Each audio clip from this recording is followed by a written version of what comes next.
नमस्कार दोस्तों, मैं विकास कुमार बरनवाल आपके चैनल बरनवाल ट्यूटोरियल्स में आप सभी का स्वागत करता हूं। दोस्तों, आज मैं बीमा लोकपाल नियमावली 2017 में जो संशोधन किया गया है उससे जुड़ा हुआ जानकारी आपको देने जा रहा हूं। वित्त मंत्रालय के मुताबिक नए नियमों के तहत जो है बीमा धारकों की शिकायत का समाधान कम समय से हो सकेगा। तो बहुत सारी जानकारियाँ दी गई है इस वीडियो के माध्यम से। ज़रूर देखें, लोगों को शेयर भी करें और अंत तक जरूर देखें। तो बता दें कि वित्त मंत्रालय ने वित्तीय सेवा विभाग की तरफ से इस बारे में नया नोटिफिकेशन भी जारी कर दिया है। अब जो है देश में बीमा क्षेत्र में हो रही धोखाधड़ी और ग्राहकों की शिकायतों के बेहतर समाधान करने के मकसद से जो है बीमा लोकपाल नियमों में संशोधन किया गया है। इसके तहत अब इंश्योरेंस बेच रहे फर्जी ब्रोकरों के खिलाफ बीमा लोकपाल के पास भी शिकायत की जा सकेगी।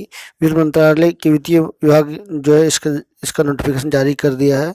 केंद्र सरकार ने बीमा सेवाओं की दिक्कतों को आ रही शिकायतों के समाधान, उससे लगने वाले समय और होने वाले खर्च को देखते हुए एक प्रभावी व्यवस्था तैयार कर दी है। इसके लिए बीमा लोकपाल तंत्र कामकाज को ज़्यादा अधिकार देते हुए बीमा लोकपाल नियमावली 2017 में जो है संशोधन किया है। अब जो है लोगों को अब बहुत सारी समस्याएं जो होती थी बीमा से जुड़ा हुआ कि बीमा का कवर कब मिलेगा, कितना मिलता है, कितनी राशि है, कितनी प्रीमियम है, यानी जो भी जानकारियाँ हैं आपको सभी लेनी होगी, ले सकते हो आप कि पॉलिसी के तहत बीमा लोगों की संख्या कितनी है, दावे की संख्या, राशि अगर किया गया हो तो, ग्राहक सेवा अधिकारी का नंबर, इस तरह का तमाम तरह की जानकारियाँ आपको अब मिल जाएगी। और अपना आप जो है ऑनलाइन एफआईआर भी दर्ज करा सकते हो या अपनी शिकायत भी कर सकते हो। एफआईआर नहीं, शिकायत दर्ज कर सकते हो। तो चलिए इस वीडियो का महत्वपूर्ण बिंदु क्या निकल के आ रहा है उसमें बता दूं कि ये सबसे इम्पोर्टेंट कि इसमें जो है बीमा एजेंट के लिए जो है नया लोकपाल जो है दायरे में लाया गया बीमा एजेंटों को भी। तो वित्त मंत्रालय की वित्तीय सेवा विभाग की तरफ से लोकपाल के लिए नया नोटिफिकेशन जारी किया गया है। स्वास्थ्य विभाग की जानकारी समय समय पर देना जरूरी, लोकपाल चुनने के नियम भी बदल दिए गए हैं। बीमा धारक ऑनलाइन दर्ज कर सकते हैं शिकायत, मैसेज, ईमेल या पत्र से सूचना देने की आज़ादी होगी कंपनियों को। तो अब जल्द से जल्द जो है देश भर में इसको लागू कर दिया जाएगा। सभी कंपनियों को जो है नोटिस भेजा जा चुका है और ये नियामक जो ये रेगुलेटरी बनाई गई के द्वारा बनाई गई है उसको 1 जून करीब 2021 से जो है पूरे लागू कर दिया जाएगा सभी बीमा कंपनियों के लिए। तो क्या क्या किया गया है इस नियम में बदलाव, तो मैं बता दूं कि बीमा कर्मचारियों, एजेंटों, ब्रोकर्स और अन्य बिचौलियों की सर्विस में होने वाली परेशानियों की शिकायतें लोकपाल के दायरे में लाया गया है। यानी उनसे जो भी शिकायतें होती थी उनके लिए या उनके खिलाफ, तो जो है अब शिकायतें जो है जो बीमा होल्डर हैं वो कर सकते हैं। नए नियमों में पॉलिसी धारक लोकपाल को अपनी शिकायतें इलेक्ट्रॉनिक रूप से दे सकते हैं, यानी घर बैठे ऑनलाइन शिकायत दर्ज कराई जा सकती है। शिकायतों की स्थिति का ऑनलाइन पता भी लगाया जा सकता है। और आखिरी जो तीसरा जो है, लोकपाल सुनवाई के लिए वीडियो कॉन्फ्रेंसिंग का भी उपयोग कर सकते हैं। ये जो बदलाव किए गए हैं ये पहले कुछ नहीं था। साधारण सा आपको बहुत सारी समस्याएं होती थी पूछताछ के लिए, कोई तरह का जानकारी लेने के लिए, लेकिन अब जो है पारदर्शी बनाने की कोशिश की गई है केंद्र सरकार के द्वारा, ट्रांसपेरेंट, ताकि लोग जो है आसानी से जो है अपना लाभ उठा सके। और कंपनियों को जो सेवा देने का अधिकार दिया गया है तो वो जो है लोगों को पूरी तरह से डेडिकेशन के साथ जो है सेवा दे। इसी को देखते हुए जो है सरकार ने जो है बीमा एजेंटों को भी लोकपाल के दायरे में लाने का काम किया है। उससे पहले जो है सरकार ने जो है बैंकों के लिए नया लोकपाल नियुक्ति के लिए एक नियम भी बना के जो है जारी किया है वित्त विभाग के द्वारा। तो बता दूं कि स्वास्थ्य बीमा की जानकारी समय समय पर देना जरूरी है। तो स्वास्थ्य बीमा धारकों को पॉलिसी की जानकारी अब समय समय पर मिला करेगा। ऐसा बीमा नियामक और प्राधिकरण यानी Indian insurance regulatory development authority of India के द्वारा ये बातें कही गई है के निर्देश पर हुआ है। बीमा नियामक इर्दा ने बीमा कंपनियों को निर्देश दिया है कि वह बीमा धारक को उसके स्वास्थ्य बीमा से जुड़ी जानकारी को समय समय पर सूचित करने को कहा है। नियामक ने 1 जून 2021 से पहले इस प्रक्रिया को सभी बीमा कंपनियों को अपनाने का निर्देश दिया है। लेकिन मैं आपको बता दूं कि यहाँ इंडिया है, इंडिया में बहुत सारा बातें फैलने में या पहुँचाने में बहुत समय लगती है, तुरंत तत्काल से प्रभावी रूप से नहीं होगी। लोगों में जागरूकता का अभाव होता है, लोग इतना पढ़े लिखे नहीं होते हैं, तो अपने दावे को, अपनी बातों को जो है उनको जानकारी नहीं होती है, तो धीरे धीरे बात फैलेगी।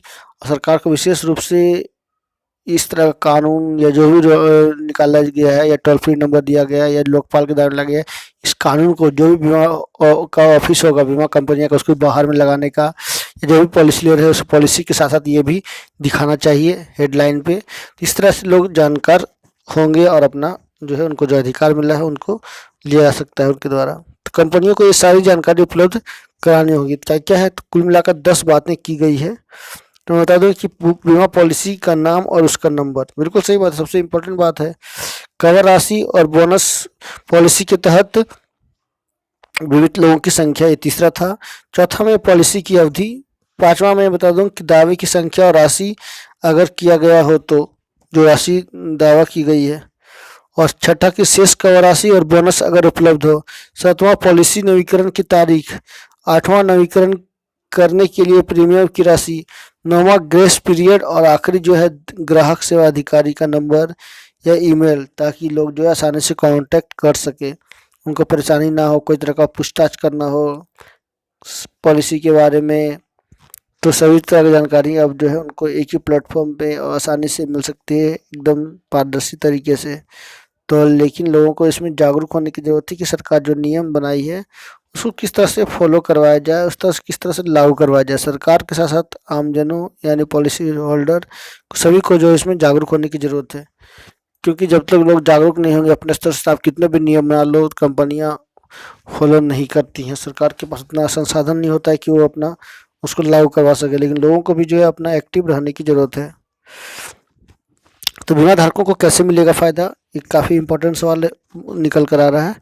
तो बता दूं कि बीमा विशेषज्ञों का कहना है कि नए नियमों के बाद बीमा पॉलिसी खरीदने वाले ग्राहकों को कई फायदे होंगे। पहला, एजेंट एग्जिट पोल की पॉलिसी नहीं भेज पाएगा। पहला, एजेंट अब झूठ बोलकर पॉलिसी नहीं बेच पाएगा। दूसरा, कंपनी के कर्मचारी के खिलाफ भी शिकायत दर्ज की जा सकती है। तो पहले ऐसा व्यवस्था नहीं थी, लेकिन इस बार जो है नया बदलाव किया गया है कि अब जो है कंपनी जो है अपना पॉलिसी को झूठ बोल करके किसी बातों को कि हाँ ये पॉलिसी है, इस तरह से आपको इतनी कवर राशि मिलेगी, इतने साल में पूरा होगा, इस तरह से झूठ बोल के बरगला के पब्लिक को उससे पॉलिसी खरीद ली जाती थी। उसके बाद फिर बाद में उनको परेशानी होता था। इसी को देखते हुए सरकार ने जो है साफ तौर पर कहा है कि अब इस तरह से जो है ग्राहकों को जो है झूठ बोलकर नहीं बेचा जा सकता है, उनको पूरा पारदर्शी तरीके से उनके बारे में डिटेल से जानकारी देनी होगी। तो साफ तौर पे कहा गया कि कर्मचारियों के खिलाफ भी अब शिकायत दर्ज किया जा सकता है। यानी जो भी एजेंट होते हैं, जो भी जो है इस तरह की बातों को फैलाते हैं, कस्टमर को बरगला के पॉलिसी खरीदने का काम करते हैं, तो उस तरह से अब नहीं कह सकता। उसके खिलाफ भी जो है लोग अब स्ट्रिक्ट एक्शन ले सकते हैं और उसके खिलाफ जो है एफआईआर दर्ज कराया जा सकता है। तो बहुत बड़ा ये पहल किया गया है सरकार की तरफ से, बिल्कुल होना भी चाहिए। इस कानून को पहले ही लागू कर देना चाहिए था, लेकिन चलिए देर आए दुरुस्त आए, कोई तो बदलाव हुआ है, सरकार ने जागा और लोगों को अब जागने की जरूरत है। तो लोकपाल चुनने के लिए नियम भी बदल दिए गए हैं। तो मैं बता दूं कि पिछले साल संसदीय पैनल ने बीमा की शिकायतों को सुलझाने के लिए एक मैकेनिज्म लाने का सुझाव दिया था। ओम्बुड्समैन की नियुक्ति पर संसदीय पैनल ने हितों के टकराव की बात कही थी। एजेंट, बीमा कंपनी और अन्य बिचौलियों की शिकायतें इस जरिए कर सकेंगे। शिकायतों को निपटान में कम समय लगेगा, पैसे की बचत होगी। बीमा में सबसे ज़्यादा मिस सेलिंग की शिकायतें आती रहती थी। पिछली बार जो है संसदीय पैनल ने बताया था, लेकिन इसको अब जो है लागू कर दिया गया है। यही नहीं, अगर किसी भी विशेष लोकपाल का पद रिक्त है तो उस हालत में लोकपाल तंत्र के लिए शिकायतकर्ता को राहत देने के लिए और मामले में के जल्द निपटारे के लिए किसी अन्य लोकपाल को अतिरिक्त प्रभार सौंपने का भी प्रावधान किया गया है। तो बिल्कुल सही बात है, क्या बात है, बहुत अच्छा प्रावधान है कि जो भी बीमा कंपनी अपना लोकपाल नियुक्त नहीं कर पाती है तो दूसरे से अन्य से भी जो है दूसरी कंपनियों से भी सहायता ले सकती है या उसको जो है मामले का निपटारे के लिए उससे मदद ले सकती है। ऐसा भी जो सरकार ने कह दिया है कि वो सक्षम नहीं है लोकपाल नियुक्त करने का या नहीं अब तक नियुक्त किया है तो फिर दूसरे से सहायता ले सकती है इस तरह की शिकायतों पर। और आखिरी मैं बता दूं पॉइंट्स, बीमा धारक लोकपाल के पास ऑनलाइन शिकायत दर्ज करा सकते हैं। इसके लिए एक शिकायत प्रबंध प्रणाली बनाई जाएगी ताकि ग्राहक अपनी शिकायतों की स्थिति को ऑनलाइन ट्रैक भी कर सकते हैं। वहीं जरूरत पड़ने पर लोकपाल वीडियो कॉन्फ्रेंसिंग का उपयोग कर सकते हैं। बीमा कंपनियां अपने पॉलिसी होल्डर को बीमा की जानकारी देने के लिए मैसेज, ईमेल या पत्र जो उनको उपयुक्त लगेगा का कर सकते हैं। बीमा कंपनी को कम से कम साल में 2 बार यह सूचना धारक को देनी होगी। तो सबसे बड़ा बात है कि साल में 2 बार आपको जो है जानकारी देनी होगी कि आपकी राशि इतनी है, आपका पॉलिसी नंबर ये है, या पॉलिसी से जुड़े हुए जो भी जानकारियाँ होती है वो सभी देनी होगी। तो एक तरह से बहुत बड़ा जो है सरकार का ये पहल जो है काबिल तारीफ पे बोल सकते हो, किस तरह से किया जाना, ताकि जो है साफ तौर पे से देखा जा रहा है कि डायरेक्टली प्रत्यक्ष रूप से जो है इसमें बीमा होल्डर जो होते हैं पॉलिसी होल्डर, उनको फायदा मिलने जा रहा है। लेकिन सबसे बड़ा सवाल उठता है कि यहाँ पे लोगों को इंडिया में जागरूक होने की जरूरत है, चाहे वो छोटे से छोटे देश हों, कस्बे से जुड़े हों, सभी को जागरूक होने की जरूरत है। और सरकार जो भी नियम बना रही है उनको विस्तार से उनको जानकारी होनी चाहिए, ताकि जो है जब भी वो शिकायत करे तो निश्चित होकर शिकायत करे, सुनिश्चित होकर के कि हाँ मुझे जानकारी है किस तरह से सरकार ने बनाया है आपके लिए कानून, और आप नहीं पालन करते हो तो मैं आपके खिलाफ FIR भी दर्ज कर सकता हूँ। ये तमाम तरह की जानकारियाँ मैंने जो है जो भी विद्युत विभाग के द्वारा, सेवा विभाग के द्वारा जो जारी की गई है नोटिफिकेशन में, उससे जो जानकारी मैंने आपको दे दिया, जो सरकार ने जो जिसके द्वारा जो बताया गया है, जो बनाया गया उसके अनुसार। तो ये था आज का वीडियो। तो नेक्स्ट वीडियो के साथ मैं फिर मिलूंगा, तब तक के लिए नमस्कार, thank you very much and please subscribe my channel. Thank you.